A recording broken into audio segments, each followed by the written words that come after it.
তো প্রিয় শিক্ষার্থীরা দেখো এই সেম টাইপের ম্যাথ আমি তোমাদের আগেও পড়ায় আসছি। ওখানে প্রমাণ করতে বলছিল, এখানে কি বলছে, এখানে মান বের করতে বলছে, কন্ডিশনটা একটু আলাদা দেওয়া আছে। বলছে দেখো যদি tan θ সমান 5/12 এবং cos θ ঋণাত্মক হয় তবে এর মান বের করো। তাহলে দেখো এরকম কন্ডিশনের ম্যাথ আসলে আমার ত্রিভুজে চলে যায়, মানে পয়েন্টে ত্রিভুজের মান বের করে নিতে হবে। এখন দেখো বলা আছে tan θ 5/12, দেখো tan এর মান কি পজিটিভ না, তাহলে পজিটিভ tan এই ঘরে পজিটিভ, এই ঘরে পজিটিভ। তাহলে এখন তুমি বললো ভাই আমি তাহলে কোন ঘরে ত্রিভুজ আঁকাবো? দেখো এর জন্য পরবর্তী কন্ডিশন দেওয়া আছে cos θ ঋণাত্মক হয়। দেখো এই ঘরে কিন্তু অল পজিটিভ, তাহলে এই ঘরে তার cos নেগেটিভ না, তাহলে cos নেগেটিভ এই ঘরে, তাহলে তোমার অবশ্যই ত্রিভুজটা কোন জায়গায় হবে? অবশ্যই এখানে হবে। তাহলে এটা আমার কার মান? থিটার মান। এখন দেখো তুমি tan θ সমান কি জানো? লম্ব বাই ভূমি। তাহলে এটার মান তোমার কি? লম্ব, আর এটার মান কি হবে? তোমার ভূমি হবে। আর এটা দেখো তুমি ক্যালকুলেটরে চাপ দিলে ওই ত্রিভুজ 13 চলে আসবে পিথাগোরাসের উপপাদ্য দিয়ে। এখন দেখো আমি যখন তোমাদের এই ত্রিভুজ আঁকাই, এই সাইড x এর মান নেগেটিভ মানে এটা নেগেটিভ, নিচের দিকে y নেগেটিভ মানে এটা নেগেটিভ। এখন তুমি বলতে পারো ভাই এখানে তো প্লাস দেওয়া আছে, দেখো এই tan θ সমান কি হবে? এই যে -5/-12, মাইনাস মাইনাস কাটাকাটি করলে এই 5/12 থাকে। আশা করি এটা তোমরা বুঝতে পেরেছো। এখন দেখো তাহলে আমার গিভেনটা কি দেওয়া আছে, গিভেনটা তুমি মানে এটা তো আমার লেফট হ্যান্ড সাইড করা লাগবে না, মান বের করতে বলছে। sin θ plus cos minus θ divided by sec minus θ plus tan θ। এখন দেখো আমি আগে তোমাদের বলে আসছি cos আর sec মাইনাস কে ভ্যানিশ করে দেয়, তাহলে এটা কি হবে? sin θ plus cos θ sec θ plus tan θ। এখন আমি এই ত্রিভুজ থেকে জাস্ট মান বসাবো। sin সমান কি? লম্ব বাই অতিভুজ, তাহলে লম্ব হচ্ছে -5/13 প্লাস cos θ কি? ভূমি বাই অতিভুজ, তাহলে প্লাস মাইনাস অবশ্যই মাইনাস হবে, তাহলে -12 বাই কি হবে? 13। sec θ সমান কি? অতিভুজ বাই ভূমি, তাহলে -13/12 প্লাস tan θ, tan θ মানে এখানে ব্রেক দেওয়া আছে, তাহলে এখান থেকে দেখে দেখে বসাও, তার কোনো সমস্যা নাই। কত? 5/12। দেখো এই মাইনাসে মাইনাস দিবা, মাইনাসে পুলিশ কাটাকাটি হয়ে কি হয়ে যায়? ভ্যানিশ হয়ে যায়। এটা তুমি যদি ক্যালকুলেটরে চাপ দাও তাহলে এটা তোমার অ্যানসার আসবে 51/26। আশা করি এই ম্যাথটা তোমাদের বোঝাতে পারছি। আমরা নতুন একটা ম্যাথের সমাধান করতে চলছি। দেখো এই টাইপের ম্যাথ আমরা এর আগে করিনি। দেখো হচ্ছে সমাধান করো। সমাধান করা বলতে এখানে নির্দিষ্ট একটা কোনো কিছু মান বের করা বলতেছে। দেখো ম্যাথটা এরকম বলতেছে, সমাধান করো 4 sin θ cos θ - 1 সমান 2 into cos θ minus sin θ মান দেওয়া আছে যখন মানে তোমার থিটার মান 0 ডিগ্রি অপেক্ষা বড়, 360 ডিগ্রি অপেক্ষা ছোট। দেখো সমাধান বলতে গেলে থিটার মান বের করতে বলছে। এবং এই টাইপের ম্যাথ দুইটা মিশনের জন্য খুব ইম্পর্টেন্ট, দুইটা মিশনে মাঝে মধ্যে আসতে দেখা যায়। তো আমরা এই টাইপের বেশ কয়েকটা ম্যাথ করবো এবং বেশ কয়েকটা ম্যাথ তোমাদের করার জন্য আমি প্র্যাকটিস মানে উত্তরও বলে দেবো এবং প্র্যাকটিস করার জন্য দিয়ে দেবো। ম্যাথগুলো তোমরা প্র্যাকটিস করে নিবা, দেখবা যে গাজর করে আসলে তোমাদের জন্য সুবিধা হচ্ছে। তো দেখো এই ম্যাথটায় তোমার থিটার মান বের করতে বলছে এবং কন্ডিশন দিয়ে দিচ্ছে থিটার মান 0 ডিগ্রি অপেক্ষা বড় হইতে হবে, 360 ডিগ্রি অপেক্ষা কি হতে হবে? ছোট হইতে হবে। মানে এর ভিতরে যে মানগুলো আছে সেই মানগুলো তোমাকে বের করতে হবে। তো দেখো সমাধানের ম্যাথ করতে গেলে আমাকে আগে এই যে তোমার ডিভাইড ডাটা যেটা দেওয়া থাকবে সেটাকে আগে মডিফাই করে ছোট করে আনতে হবে। দেখো এটা যদি আমি মডিফাই করে ছোট করে আনতে চাই তাহলে আমার ডিভাইডে কি দেওয়া আছে আমি করি। এই ম্যাথগুলো তোমরা খুব ভালো করে বুঝবে। একটা ম্যাথ যদি তোমরা খুব ভালো করে বুঝতে পারো তাহলে পরবর্তী ম্যাথ তোমাদের কাছে অনেক ইজি হবে। দেখো আমরা যদি একটু ক্যালকুলেশন করতে চাই, দেখো প্রথম স্টেপ হচ্ছে 4 cos θ - 1। দেখো এই 2 এরকম থাকলে তো ক্যালকুলেশন করা যাবে না, গুণ করে দিই 2 cos θ - 2 sin θ। এখন দেখো আমি যেহেতু সমাধান করব তাহলে সমাধান করতে গেলে আমাকে ডান পাশে যা আছে সব বাম পাশে নিয়ে চলে আসতে হবে, ওই পাশে 0 বানাইতে হবে। তাহলে দেখো 4 sin θ cos θ মাইনাস এর 1 মাইনাস এর 2 cos θ প্লাস কি 2 sin θ ইকুয়াল টু কত? 0। আশা করি এটা তোমরা বুঝতে পেরেছো। এখন দেখো ছোটবেলায় বা আমরা যখন স্কুল লাইফে পড়ছি আমরা উৎপাদক বিশ্লেষণ করছি। উৎপাদক বিশ্লেষণ করার সময় আমরা কি কমন নেওয়া শিখতাম, সেম জিনিস থাকলে আমরা কমন নিতে পারবো। দেখো তুমি চাইলে এইটার এটার ভিতরে কমন নিতে পারো, এইটার এটার ভিতরে কমন নিতে পারো। আমি তোমাকে বলবো যে এই দুটার ভিতরে কমন নিতে হবে, যেটার ভিতরে কমন না হবে তুমি নাও, সমস্যা নেই। দেখো এর ভিতরেও কি আছে বলতো? এর ভিতরে 2 cos θ আছে, দেখো এর ভিতরেও 2 cos θ আছে, এর ভিতরে 2 sin θ আছে, এর ভিতরে 2 sin। আমি এইটার এটার ভিতরে মনে করো কমন নিলাম।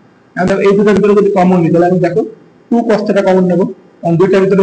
দুইটার ভিতরে সর্বোচ্চ যত সংখ্যক কমন নেবে কমন নিয়ে ফেলতে হবে। দেখো 2 যদি cos θ কমন নিই, দেখো তাহলে 4 থেকে 2 বাদ দিলে শুধু থাকে 2, আর cos θ নিয়ে নিলে কি থাকে? sin θ। দেখো এখান থেকে যদি আমি cos θ কমন দিই, 2 cos θ কমন দিই, -1 থাকে। এত ক্লিয়ার? এখন দেখো পরের কমনটা তোমাকে এমন একটা সংখ্যা নিতে হবে যেন এই সংখ্যাটা তোমার আসে। কি বললাম? পরের কমনটা তোমাকে এমন ভাবে নিতে হবে যেন এই সংখ্যাটা আসে। দেখো এখন বাদ বাকি থাকলো কি আমার এইটার এইটা, এই দুটার ভিতরে যদি আমি +1 কমন দিই তাহলে 2 sin θ -1 ইকুয়াল টু 0। দেখো এই সংখ্যাটা আছে না? দেখো এখন এই দুইটার ভিতরে সেম সংখ্যা কি 2 sin θ -1, তাহলে 2 sin θ -1। তাহলে এই দুটা যদি এইটার এটা যদি এই এই দুটার ভিতর থেকে যদি আমি 2 sin θ -1 যদি কমন নিয়ে নিই তাহলে এখানে কি থাকে 2 cos θ মাইনাসের প্লাসের 1 ইকুয়াল টু কত 0। তাহলে দেখো আমি এখান থেকে আমি কি কি লিখতে পারি, একবার লিখতে পারি কি 2 sin θ মাইনাসের 1 ইকুয়াল টু 0, আর একবার কি লিখতে পারি 2 cos θ প্লাসের 1 ইকুয়াল টু 0। দেখো তাহলে এটাকে যদি ক্যালকুলেশন করো তাহলে sin θ এর মান আসবে হাফ, আর এটাকে ক্যালকুলেশন করে আসে cos θ এর মান আসবে কি মাইনাস হাফ। এখন এখান থেকে আমাকে কিছু জিনিস বুঝতে হবে। দেখো এই যে সাইনের মান পজিটিভ, এই পজিটিভ বলতে বোঝাচ্ছে যে সাইন θ এর মান কোন কোন ঘরে পজিটিভ। দেখো এই ঘরে একটা পজিটিভ, এই ঘরে পজিটিভ, তাহলে সাইন θ এর মান আমাকে দুই ঘরে দেখাইতে হবে, একটা ফার্স্ট কোয়াড্রেন্টে দেখাইতে হবে, একটা সেকেন্ড কোয়াড্রেন্টে দেখাইতে হবে। আশা করি এই জিনিসটা তোমরা ম্যাথ করার সময় বুঝতে পারবে। এখন দেখো সাইন তোমার যে হাফ, সাইন হাফের মান আমরা কত জানি, সাইন হাফের মান আমরা কত জানি 30 ডিগ্রি। তাহলে দেখো তাহলে থিটার মান কত হচ্ছে 30 ডিগ্রি। তাহলে দেখো একটা থিটার মান আমরা অলরেডি কি ধরো 30 ডিগ্রি চলে আসছে। এখন দেখো তাই এই কোয়াড্রেন্টে আমার থিটার মান দেখানো কমপ্লিট, এই কোয়াড্রেন্টে কি আমার কত থিটার মান দেখানো কমপ্লিট। এখন দেখো তাহলে আমার সেকেন্ড কোয়াড্রেন্টে দেখাতে হবে না, আমি বলি এই থিটার মান দেখানোর সময় সব সময় 180 এর সাথে হয় প্লাস করব না মাইনাস করব, অথবা 360 এর সাথে প্লাস করব না মাইনাস করব। এখন তুমি আমাকে বলতে পারো ভাই কেন আপনি 180 এর সাথে প্লাস মাইনাস করব অথবা 360 এর সাথে প্লাস মাইনাস করব, কারণ 90 অথবা 270 এর সাথে না। দেখো আমি তোমাদের যখন কোয়াড্রেন্ট চেঞ্জ করা শেখাই তখন তোমাদের একটা জিনিস শিখিয়েছি, তখন আমাদের এখানে বিজোড় সংখ্যা থাকে তখন সাইন কস হয়ে যায়, বা কস কি হয়ে যায় তোমার হচ্ছে সাইন হয়ে যায়। এই ক্ষেত্রে যখন আমি তোমার 90 বা 270 নিয়ে কাজ করবো সেই ক্ষেত্রে আমার সাইন কস হয়ে যাবে, কিন্তু আমাকে সেটা করতে হবে না, করতে হবে না। এখন দেখো তাহলে একটা থিটার মান আমার 60 ডিগ্রি চলে আসছে, না আরেকটা থিটার মান আমার এই কোয়াড্রেন্টে দেখাতে হবে। এখন দেখো 180 এর সাথে যদি আমি প্লাস করি তাহলে এই ঘরে চলে আসবে, আমাকে এই ঘরে দেখাইতে হবে না, তাহলে 180 এর সাথে মাইনাস করে দেখাতে হবে। তাহলে আরেকটা থিটার মান কি হবে 180 ডিগ্রি মাইনাস এই 30, তাহলে একটা হবে কত 150। এটা আরো অনেক ভাবে বের করা যায়, আমি ওই নিয়মে যাবো না, আমি আমার কাছে এটা সহজ মনে হয়, আমি তোমাদের এটা শেখাবো। এখন দেখো cos হাফ তাহলে মাইনাস হাফ, তাহলে cos হাফের মান হচ্ছে 60 ডিগ্রি, তাহলে কত হবে -60 ডিগ্রি। এখন দেখো তুমি যদি ডাইরেক্ট ক্যালকুলেটরে চাপ দাও মাইনাস হাফ, তাহলে একবার 120 ডিগ্রি চলে আসবে। এটা নিয়ে আমি ক্যালকুলেশন করব। দেখো আসলে cos এর মান মাইনাস বলতে দেখো এই -60 সেটা কোনো সময় -60 ডিগ্রি বা মাইনাস থেকে কোনো সময় অ্যান্সার হয় না। এই মাইনাস বোঝায় মানে বলতে বলছে cos কোন কোন ঘরে নেগেটিভ। দেখো cos একটা এই ঘরে নেগেটিভ আর একটা এই ঘরে নেগেটিভ, এটা তোমরা বুঝতে পারছো। তাহলে দেখো তাহলে আমার একটা হচ্ছে 180 থেকে ছোট কোণ দেখাইতে হবে, একটা 180 থেকে বড় কোণ দেখাইতে হবে। এই দেখো তাহলে সেটার মান হবে কত, একটা 180 মাইনাস 60, তাহলে একটা কত হবে 120 ডিগ্রি। আর দেখো যদি আমি 180 এর সাথে প্লাস করি তাহলে এই পয়েন্টটা হয়ে যাবে, তাহলে এটা সমান 180 প্লাস এই 60 কত 240। এখন তুমি আমাকে এখানে বলতে পারো ভাই আপনি এখানে মাইনাস ছিল বলে এখানে মাইনাস করছিলেন না, আমি আসলে এই যে এটার মানটা মাইনাস তার মানে এটা এই ঘরে নেগেটিভ এই ঘরে নেগেটিভ। দেখো 180 এর সাথে যদি এইটাকে মাইনাস করি তাহলে এই পয়েন্টটা দেখাতে পারবো, আর প্লাস করলে কি এই পয়েন্টে দেখাতে পারবো। তো দেখো এখানে আমার অ্যানসারের পাশে কয়টা, একটা দুইটা তিনটা চারটা। দেখো মানে কন্ডিশন বলতে কি 0 ডিগ্রি থেকে বড় হবে 360 থেকে ছোট হবে। তাহলে দেখো এখানে থিটার মান আমার কি প্রত্যেকটাই পাই আছে। তাহলে দেখো তাহলে থিটার মান হবে হচ্ছে 30 ডিগ্রি 120 ডিগ্রি 150 ডিগ্রি 240 ডিগ্রি, এই হবে আমাদের অ্যানসার। এখন যদি তাহলে এই ম্যাথটা আমাদের শেষ। এখন একটু আমরা ম্যাথের বাইরে গিয়ে আলোচনা করি। এখন মনে করো সাপোজ এখানে দেওয়া মনে করো থাকলো 180 ফিট ছোট, তাহলে সেই ক্ষেত্রে দেখো তোমার শুধুমাত্র এই তিনটে অ্যান্সার হবে। সাপোজ মনে করো তোমার এখানে দেওয়া থাকলো যে 120 ডিগ্রি থেকে ছোট, দেখো 120 ডিগ্রি থেকে ছোট হইতে হবে, 120 ডিগ্রির সঙ্গে সমান হওয়া যাবে না। তাহলে এটা কিন্তু 120 ডিগ্রির সমান, তাহলে দেখো এটাও বাদ এটাও বাদ এটাও বাদ, তখন শুধু অ্যান্সার হতো 20 ডিগ্রি। এখন কোন কোন ক্ষেত্রে তোমাদের বইয়ের ম্যাথে রেডিয়ানে অ্যান্সার চাইতে পারে। রেডিয়ানে অ্যান্সার কেমন? সাপোজ মনে করো এটা যে 360 ছিল না,